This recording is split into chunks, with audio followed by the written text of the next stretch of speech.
Hi, this is Buddy with the Seat Shop. One of the main questions we get is, can I install my seat covers while the seat's in my truck?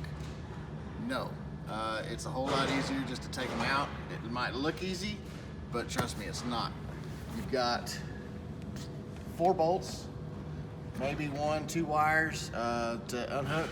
Most of your wires are all different, so you don't have to worry about marking them or anything else because one plug won't fit another. The reason being you want to take it out is because you got clips, you got all kinds of wires or whatever, and your clips, if you stretch them in there, if you don't get it clipped in the right place, you could rip your seat cover, it could rip a wire.